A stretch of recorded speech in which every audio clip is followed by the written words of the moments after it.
নমস্কার, আমি নীল। Illusion story বক্সের তালা খুলে আজ আরো একটি ভিন্ন স্বাদের গল্প নিয়ে এসেছি আপনাকে শোনাবো বলে। গল্প যা জীবনের কথা বলে, গল্প যা অতীতের ক্যানভাসে ছবি আঁকে বর্তমানের, গল্প যা বর্তমানের আয়নায় মুখ দেখে ভবিষ্যতের। আপনার গল্প, আমার গল্প, আমাদের গল্প। শুরু করছি আজকের গল্প। কৌতূহল আজও যায়নি। ভূত প্রেত অশরীরী আত্মা বলে জগতে কিছু সত্যিই আছে কিনা অনেকের মতো আমারও জানতে প্রবল ইচ্ছে জাগে মনে। তাই কোথাও কোনো অলৌকিক কিছুর গন্ধ পেলেই আগে ছুটে যাই। তবে প্রকৃত কথা বলতে কি, অধিকাংশ ক্ষেত্রেই বিফল হয়েছি।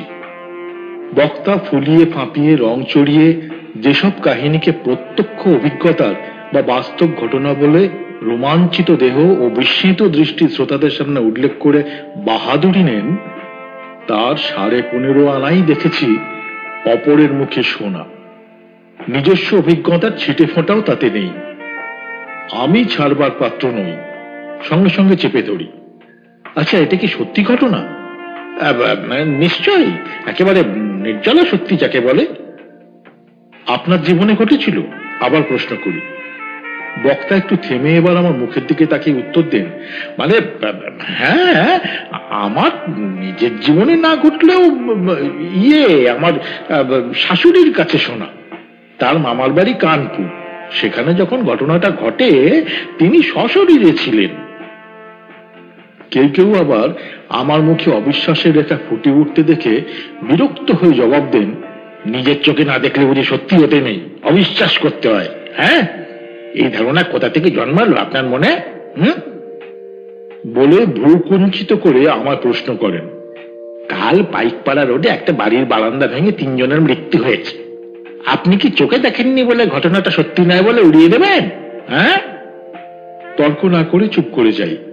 মোট কথা, আমার মন ভরে না ওসব যুক্তিতে। একেবারে সোজাসুজি যার কিছু অভিজ্ঞতা হয়েছে ভূত প্রেত সম্বন্ধে এমন লোকের মুখ থেকেই শুনতে চাই, যাতে অন্তত বুঝতে পারি যে সত্যি ভূত প্রেত অশরীরী আত্মা বলে কিছু জগতে আছে এবং মন থেকে অবিশ্বাস ও সন্দেহটা একেবারে মুছে ফেলতে পারি।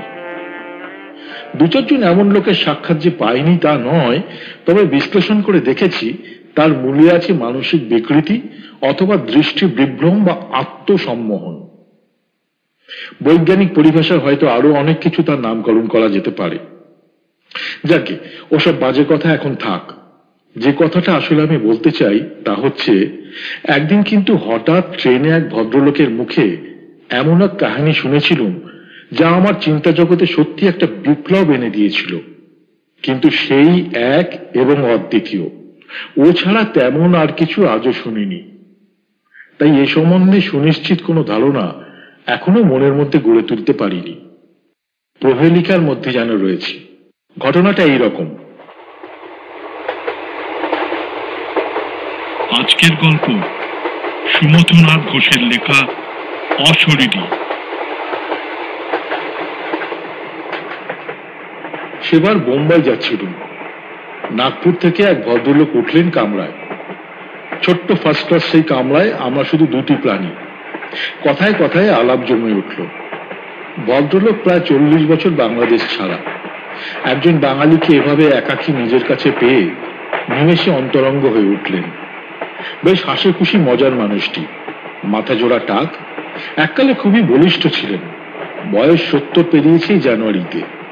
না বললে এখনো মুখ চোখ দেখলে মনে হয় 55-56 বড় জোর হবে। ভদ্রলোকের একটি বদ অভ্যাস, মুহুর্মুহুর চুরুট খান। প্রথমে খুচরো মামুলি আলাপ শুরু হল, যেমন দেশ, জন্মস্থান, চাকরি বাকরি, ছেলে মেয়ে ইত্যাদি ইত্যাদি ইত্যাদি। তারপর দেশের রাজনৈতিক অবস্থা, গভর্নমেন্টের কেচ্ছা, রাজেন্দ্র প্রসাদ, কুশ্চেভ, হাইসেনহাওয়ার থেকে বাঙালির কি ছিল আর আজ কি হয়েছে ইত্যাদি। বিলাপ ও সংলাপের পর যখন চুরুটটায় আবার অগ্নিসংযোগ করবার জন্য চুপ করলেন, আমি প্রসঙ্গটাকে অন্যদিকে নিয়ে যাবার জন্য বললুম, আচ্ছা, আপনি যখন এখানে দীর্ঘদিন আছেন এবং ব্যবসা বাণিজ্য, বাড়িঘর, জমিজমা অনেক কিছু করেছেন, তখন একটা খবর নিশ্চয়ই আমাকে বলতে পারবেন। এক মুখ ধোঁয়া ছেড়ে তিনি সাগ্রহে বলে উঠলেন, বলুন কি খবর? আমি বললাম, আচ্ছা, একবার কিছুদিন আগে কাগজে খবর বেরিয়েছিল আপনাদের এই নাগপুরে একটা বাড়িতে ভূতের দৌরাত্ম্য শুরু হয়েছে, 3টে লোককে নাকি মেরে ফেলেছে। ব্যাপারটা কতদূর সত্যি জানেন কিছু? ভদ্রলোকের কপালের কয়েকটা রেখা একসঙ্গে কুঞ্চিত হয়ে উঠল। তিনি বললেন, কই মনে পড়ছে না তো তেমন কিছু। তারপর চুলুটের ধোঁয়া এখন ছেড়ে বললেন, জানি, নাগপুর তো ছোট জায়গা নয়, হতে পারে অনেক কিছুই। কে আর খবর রাখে বলুন। আমি বললাম, আচ্ছা, আপনার কি ধারণা, ভূত প্রেত বলে কিছু আছে? আপনি বিশ্বাস করেন? চুরুটটা মুখ থেকে টেনে নিয়ে ভদ্রলোক আমার চোখের উপর তাঁর দৃষ্টি নিবদ্ধ করে মুহূর্তে কয়েক চুপ করে রইলেন। তারপর বললেন, সত্যি কথা বলতে কি, একদিন ছিল যখন একেবারে বিশ্বাস করতুম না। তবে একটা ঘটনা আমার জীবনে যা ঘটেছে, তারপর আর না বলা সাহস পাই না। কৌতূহল উগ্র হয়ে উঠল। বলুন, কিরকম? সে এক অবিশ্বাস্য কাহিনী মশাই, শুনলে আপনিও হয়তো ঠাট্টা করবেন, লোকটার মাথা খারাপ নাকি। কিন্তু সত্যি আমার জীবনে যা ঘটেছিল, যাকে প্রত্যক্ষ করেছি, কেমন করে কিছু নয় বলে উড়িয়ে দিয়ে বলুন তো। প্রত্যক্ষ করেছেন? হ্যাঁ। কথাটা বলার সঙ্গে ভদ্রলোকের কণ্ঠস্বর যেন কেমন ঝিমিয়ে পড়ল। রাত তখন অনেক, বোধহয় 12টার কাছাকাছি। গাড়ি ছুটছে উন্মত্ত বেগে। বাইরের দিকে তাকিয়ে দেখি শুধু জমাট গাঢ় অন্ধকার, আর দুপাশে পাহাড়, বন জঙ্গলের ঠেসাঠেসি। ঠিক মনে নেই সেদিন তো বোধহয় অমাবস্যা ছিল।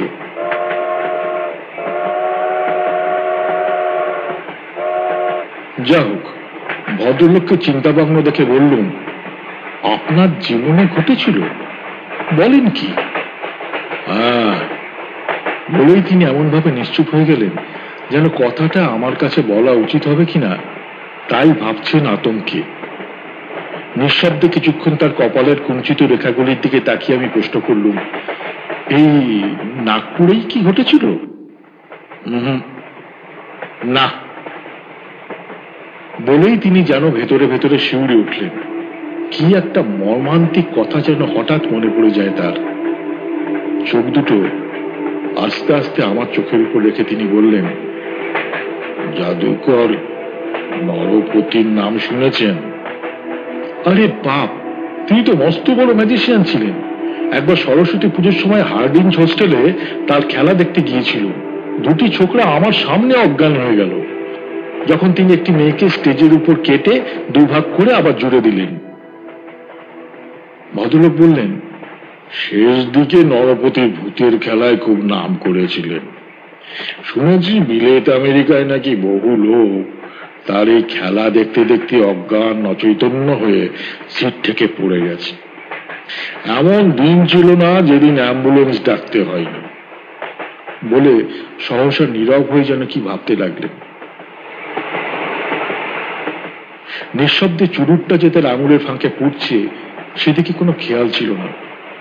বোম্বাই মেল ছুটছিল। হঠাৎ একটা বড় জংশন স্টেশনের মুখে ঢুকবার আগে ঝনঝন করে লাইনে কি একটা শব্দ হতেই তার চমক ভাঙল। একটা দীর্ঘ নিঃশ্বাস ফেলে তিনি শুরু করলেন, এই নরপতি ছিল আমার একেবারে বাল্য বন্ধু, যাকে বলে ল্যাংটো বেলার ইয়ার। গ্রামের পাঠশালে, স্কুলে ও কলেজে একসঙ্গে পড়েছিল। তারপর কার্য উপলক্ষে দুজনের জীবন দুপথে বেঁকে গেলেও অন্তত বছরে একবার বিজয়া দশমীর প্রীতি আলিঙ্গন জানিয়ে চিঠি দিতে কখনো তার ভুল হতো না। তা যেখানেই থাকুক, বিলেত, আমেরিকা বা কলকাতায়, এত টাকা, এত নামযশ, এত বড়লোক হয়েছিল, কিন্তু তা বলে বাল্য বন্ধুকে কোনোদিন বলেননি বা কৃপার চোখেও দেখেননি।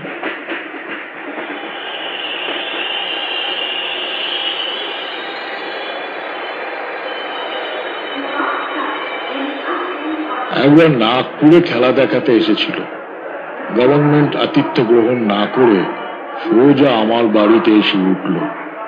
ওহ, তা নিয়ে শহরে কি চাঞ্চল্য! ওই যা, ভুলে গেছি। হ্যাঁ, যে কথাটা বলছিল। বলে ভদ্রলোক আবার ফিরে এলেন পূর্বের আলোচনায়। সেবার বিজয়ের পরদিন অফিসে বসে কাজ করছি, হঠাৎ টেলিফোন বেজে উঠল।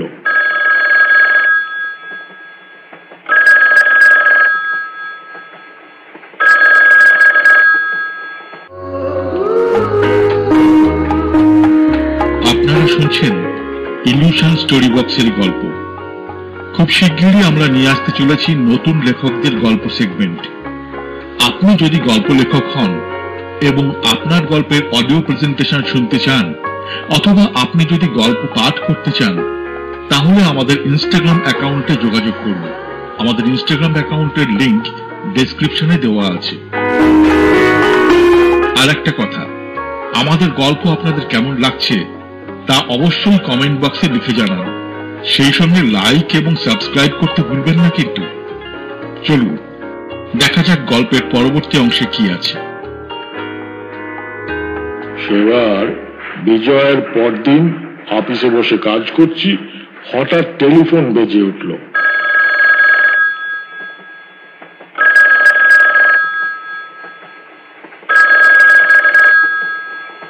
Trunk call from Bombay.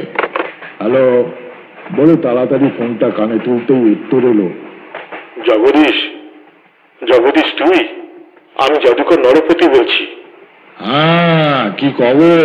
হঠাৎ ট্রাঙ্ক কল যে? খবর সব ভালো। আর একটু পরেই আমার জাহাজ ছাড়বে বোম্বে থেকে। এবার খেলা দেখাতে যাচ্ছি যা ভাই। তাই বিজয়ার প্রীতি ভালোবাসা ও আলিঙ্গন জানাচ্ছি। বলে একটু থেমে কেমন অদ্ভুত কণ্ঠে যেন আবার সে বললে, ভাই, বোধহয় এই শেষ বিজয়া আমার জীবনে। তাই চিঠিতে না জানিয়ে নিজের মুখে জানিয়ে যাচ্ছি। কি যা তা অমঙ্গলের কথা বলছিস বিদেশ যাত্রার আগে? হ্যাঁ, যত বুড়ো হচ্ছিস ততই যেন তোর ছেলে মানুষই বাড়ছে। বলে মৃদু তিরস্কার করে সেই সঙ্গে আমিও তাকে বিজয়ের প্রীতি সম্ভাষণ জানালুম। সে বললে, সত্যি বলছি ভাই, এবার মনে কেমন যেন ভয় হচ্ছে। হয়তো আর ফিরবো না। জানিস, তারা আমাকে মেরে ফেলবে বলে শাসিয়েছে। কারা? চমকে উঠলুম, যেন বিনা মেঘে বজ্রপাত হলো আমার সামনে। জাদুকরের গলাটা নিমেষে আরেকটু কেঁপে উঠল। বললে, যেসব অশরীরী আত্মাদের নিয়ে খেলা দেখাই তাদের দলপতি। তুই হয়তো ভাবছিস ঠাট্টা করছি। স্টেজের উপর কৃত্রিম সিয়াজ বসিয়ে কল্পিত ভূত প্রেত আমদানি করে লোক ঠকিয়ে যে এতদিন খাচ্ছে, আজ তার মুখে একই কথা। হ্যাঁ, আজ সেই কথাটাই তোকে বলে যেতে চাই, যা আর দ্বিতীয় কোনো প্রাণী জানে না, হয়তো আর জানবেও না। বলে সে শুরু করলে, জানিস, ইদানিং ভূতের খেলা দেখাতে দেখাতে মনে হতো যেন সত্যিকারের কতগুলি বিকট ছায়ামূর্তি আমার আশেপাশে ঘুরছে। গ্রাহ্য করিনি, কিন্তু একদিন অন্ধকার স্টেজের উপর থেকে দেখি এক বিকট আকৃতি ছায়ামূর্তি উইংসের পাশে দাঁড়িয়ে কটমট করে তাকিয়ে আছে আমার দিকে। আতঙ্কে ডাক ছেড়ে চিৎকার করে উঠলুম। দর্শকরা কিন্তু তাই শুনে সঙ্গে সঙ্গে হাততালি দিয়ে আমার সংবর্ধনা জানালো। সবাই ধন্যি ধন্যি করতে লাগলো সেদিনের খেলার। আমি একেবারে চুপ, ভেতরে ঠকঠক করে কাঁপছি। কাউকে কিছু বলিনি। সেদিন রাত্রে স্বপ্ন দেখলুম কে যেন আমায় বলছে, সাবধান, ভূত প্রেত নিয়ে রঙ্গরস করে লোকের সামনে অশরীরে আত্মাদের তুচ্ছ তাচ্ছিল্য করার মজা একদিন টের পাইয়ে দেব। এখনো যদি ভালো চাও তো ওই আত্মঘাতী খেলা বন্ধ করো, নইলে তোমার জীবনে সংকট ঘটবে বলে দিচ্ছি। পরের দিন কিন্তু আরেকটি অদ্ভুত ঘটনা ঘটল। স্টেজের উপর ভুয়ো মিডিয়াম নিয়ে কৃত্রিম সিয়াস যেমন প্রতিদিন বসাই, সেদিনও তেমনি বসিয়েছি। এমন সময় দেখি আমার সেই মিডিয়াম চোখলাটি সত্যি অচৈতন্য হয়ে পড়েছে, অথচ তার হাত লিখে চলেছে টেবিলের উপর সাদা কাগজে পেন্সিল দিয়ে। কিছুক্ষণ পরে সহসা তার হাতটা থেমে গেল এবং সঙ্গে সঙ্গে সে চোখ খুলে চাইলে। আমি তাকে চুপি চুপি জিজ্ঞেস করলুম, ব্যাপার কি? সে যেন হঠাৎ ঘুম ভেঙে উঠেছে, এমনি ভাবে আমার দিকে তাকিয়ে বললে, কিছু নয় তো। আমি কাগজখানা নিয়ে তখন পকেটে পুরে রাখলুম। নিজের ঘরে এসে দেখি লেখা, সাবধান, আবার বলছি এখনো সাবধান, বন্ধ করে দে খেলা। ইতি তারানাথ তান্ত্রিক, পিশাচ সিদ্ধ। সবে এই কথাটা উচ্চারণ করেছে নরপতি, অমনি যেন কে জোর করে টেলিফোনটা কেটে দিলে। হ্যালো হ্যালো বলে অনেক ডাকাডাকি করেও আর কোনো সাড়া পেলুম না। এই পর্যন্ত বলে ভদ্রলোক কেমন রহস্য ভরা দৃষ্টিতে আমার মুখের উপর তাকিয়ে রইলেন। আমি বললাম, তারানাথ তান্ত্রিক? ও লোকটা একেবারে বাজে, বোগাস ছিল। পিশাচ সিদ্ধ না হাতি। যখন জীবিত ছিল একবার আমি বিভূতি বাণিজ্যের সঙ্গে গিয়েছিলাম তাকে দেখতে। ও, সে কি এখানে? হাওড়া জেলার কোন এক অজপল্লী গ্রামে মার্টিন কোম্পানির রেল থেকে নেমে ডাহা 2.5 ক্রোশ পথ পায়ে হেঁটে যেতে হয়। বললে বিশ্বাস করবেন না, এত কষ্ট সব জলে গেল। ওখানকার লোকেরা দেখুন ভয় করে। পিশাচ সিদ্ধ তান্ত্রিকের নাম উল্লেখ করতে গেলেই আগে দুহাত জোর করে কপালে ঠেকায়। আমাদের কিন্তু মনে হলো লোকটা একেবারে বাজি, বোগাস। বোগাস কথাটা বলা শেষ হয়নি তখনও, অমনি দপ করে গাড়ির আলোটা নিভে গেল। সঙ্গে সঙ্গে ভদ্রলোকের কণ্ঠস্বর কেঁপে উঠল, এ কি, আলো নেভালো কে? আমি হেসে জবাব দিলুম, কে আবার নেভাবে, ফিউজ হয়ে গেল। পরের স্টেশনে গাড়ি থামলে গার্ডকে বলে ঠিক করিয়ে নেব। বলেই আবার ভদ্রলোককে প্রশ্ন করল, হ্যাঁ তারপর কি হলো? কি আর হবে, মাস তিনেক আর কোনো খবর নেই। তারপর হঠাৎ একদিন দেখি স্টেটসম্যান পত্রিকায় একটা সংবাদ বেরিয়েছে, জাভার বিখ্যাত রঙ্গমঞ্চে ভৌতিক ক্রিয়া প্রদর্শনকালে জাদুকর নরপতি অকস্মাৎ স্টেজের উপর থেকে অজ্ঞান হয়ে নিচে পড়ে যান। সংবাদপত্রের প্রতিনিধিদের সাক্ষাৎকারে তিনি বলেন, খেলা দেখাবার সময় সত্যিকারের প্রেতাত্মা তাকে এইভাবে ঠেলে মেরে ফেলে দিয়েছিল। এই সংবাদ কাগজে প্রকাশিত হওয়ার সঙ্গে সঙ্গে সারা শহরে চাঞ্চল্যের সৃষ্টি হয় এবং একাধিক্রমে 2 মাস ধরে একই রঙ্গমঞ্চে ফুল হাউস চলে। আমি একটু হেসে বললাম, ওকে বলে বিজনেস স্টান্ট, ব্যবসা জমাবার ফন্দি। কি চমৎকার ব্যবসায়ী বুদ্ধি দেখেছেন জাদুঘরের। ভদ্রলোক এবার ছুটে উঠলেন, চুপ করুন মশাই, আগে সব শুনুন তারপর লাফাবেন। পরদিন তাকে একটা টেলিগ্রাম পাঠালাম, ঈশ্বরকে ধন্যবাদ, তোমায় তিনি রক্ষা করেছেন। এর ঠিক 15 দিন পরে নরপতির এক চিঠি পেলুম। সেদিন আমার কথা শুনে ঠাট্টা মনে করেছিলি, কিন্তু খুব জোর বেঁচে গেছি। তারানাথ তান্ত্রিক পিশাচ সিদ্ধ, সাংঘাতিক শত্রুতা শুরু করেছে। জানি না কপালে কি আছে, হয়তো এই শেষ চিঠি আমার তোকে। একটু থেমে ভদ্রলোক এবার চুরুটটা জেলে নিলেন, নিভে গিয়েছিল। তারপর বার কতক টান দিয়ে আবার বললেন,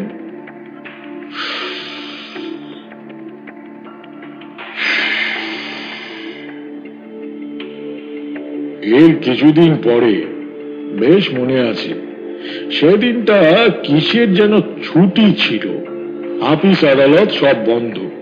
আমি একাই আপিস ঘরে বসে কাজ করছি, জরুরি কাজ। পরদিন ইনকাম ট্যাক্সের হিসাব নিকাশ দাখিল করতে হবে। হঠাৎ দারোয়ান এসে খবর দিলে এক ছোকরি আপসে ভেট করনা মাংতা। মুখটা কাগজ থেকে না তুলে জবাব দিলুম, আজ নেই হোগা, কাল আনে বলো। একটু বাদে ঘুরে এসে দারোয়ান আমার হাতে একটা ছোট্ট কাগজের স্লিপ দিলে, তাতে লেখা, শ্রী লীনা চ্যাটার্জি ফ্রম তারানাথ তান্ত্রিক, পিশাচ সিদ্ধ।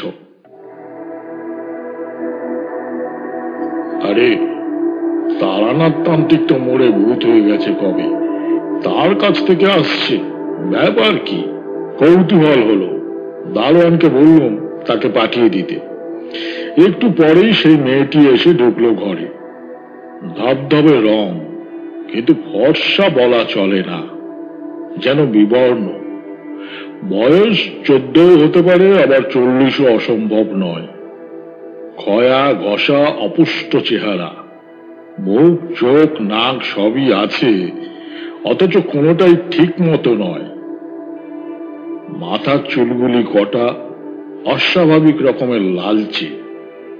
কপালে দুহাত থেকে নমস্কার করে বসলো আমার সামনে, মুখোমুখি টেবিলের ওপরে। বিস্মিত দৃষ্টি নিয়ে তার আপাদমস্তক একবার বুলিয়ে নিয়ে বললুম, আপনার নাম লীনা চ্যাটার্জি? মেয়েটি জবাব দিল, হ্যাঁ। তার গলার স্বরটা মোটেই মেয়েদের মতো নরম নয়, কেমন যেন ভারী ভারী মোটা কর্কশ। বললুম, কি দরকার আমার সঙ্গে? মেয়েটি ছোট্ট একটা খামমোড়া চিঠি আমার হাতে দিয়ে বললে, তারানাথ তান্ত্রিক এই চিঠিটা আপনাকে পাঠিয়ে দিয়েছেন। আমি বললুম, তিনি তো মারা গেছেন অনেক দিন, এই চিঠি আপনার কাছে কি করে এলো? মেয়েটি বললে, আমি তার মিডিয়াম। তাঁর আত্মা আমার দেহটা অধিকার করে নিয়ে আমার হাত দিয়ে তাঁর যা বক্তব্য লেখায়, যন্ত্রস্বরূপ আমার হাতটা শুধু তিনি ব্যবহার করেন মাত্র। কি লিখি, কেন লিখি, কিছুই আমি জানি না। স্বপ্নাবিষ্টের মতো শুধু আমার হাত কাজ করে যায়। চিঠিটা হাতে করে আমি বললুম, আচ্ছা, আমার নাম ঠিকানা এসব তিনি পেলেন কোথায়? মেয়েটি অদ্ভুত এক ধরনের হাসি এসে উঠল। তিনি পিশাচ সিদ্ধ। পৃথিবীর যেখানে যে মানুষ থাকুক, তার নাম ঠিকানা জানতে তার কয়েক সেকেন্ড সময় লাগে মাত্র। আচ্ছা, নমস্কার বলেই মেয়েটি ঘর থেকে বেরিয়ে গেল। সে চলে যেতে আমি খামটা ছিঁড়ে চিঠিটার উপর চোখ বুলিয়ে চমকে উঠলুম। ছোট্ট চিঠি, মাত্র 3টে লাইন, পেন্সিলে লেখা। তোমার বন্ধু ভেবেছে কি জগতের সামনে আমাদের নিয়ে এইভাবে ব্যঙ্গ বিদ্রুপ আর কত করবে? সেদিন একটা আছাড় মেরেছিলুম, তাতেও শিক্ষা হয়নি। আজ থেকে 7 দিন সময় দিলুম। যদি এ খেলা বন্ধ না করে, তাহলে আর আমি ঠেকাতে পারবো না তার মৃত্যুকে। সবাই ক্ষেপে উঠেছে। ইতি তারানাথ তান্ত্রিক। ভদ্রলোক এই বলে কিছুক্ষণ স্তব্ধ হয়ে বাইরের দিকে তাকিয়ে রইলেন।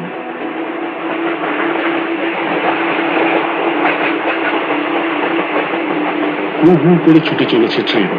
বাইরে যেমন ভয়ঙ্কর, গাড়ির ভেতরটা যেন তার চেয়েও বেশি। আমি তখন আর কৌতূহল চেপে রাখতে পারছিলাম না। বললুম, তারপর কি হলো? ভদ্রলোক বললেন, তারপর আর কি? কোন দেশে কোথায় নরপতি খেলা দেখাচ্ছে জানি না, তবু একখানা চিঠি ও একটা তার দিল ভৌতিক খেলা দেখাতে নিষেধ করে।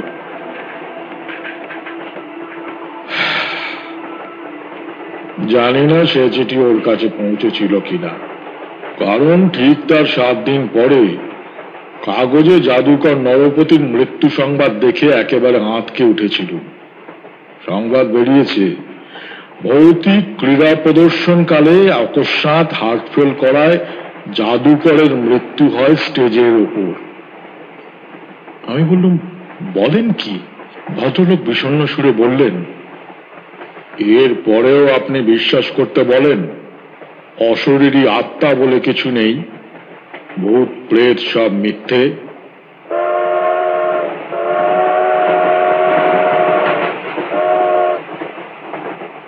ভদ্রলোকের কথা বিশ্বাস করেছিলাম কিনা জোর করে বলতে পারি না, তবে হ্যাঁ না কোনো উত্তর না দিয়ে খানিকক্ষণ স্তব্ধ হয়ে তার মুখের দিকে যে তাকিয়েছিলাম তা বেশ মনে আছে।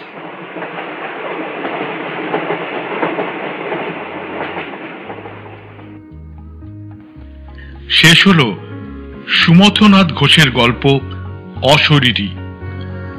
আগামী শনিবার ঠিক বিকেল 5টায় ইলিউশন স্টোরি বক্স নিয়ে আবার আসবো আপনার কাছে আরো একটি নতুন গল্প শোনাতে। গল্প শুনতে শুনতে আপনি যদি ভুলে গিয়ে থাকেন, তাহলে আরো একবার আপনাকে অনুরোধ করব, এখনই লাইক এবং সাবস্ক্রাইব করে রাখুন, আর পরবর্তী গল্পের নোটিফিকেশন পেতে বেল আইকনটি প্রেস করে দিন। আবার দেখা হবে আগামী সপ্তাহে। ততক্ষণ সবাই ভালো থাকবেন, সুস্থ থাকবেন।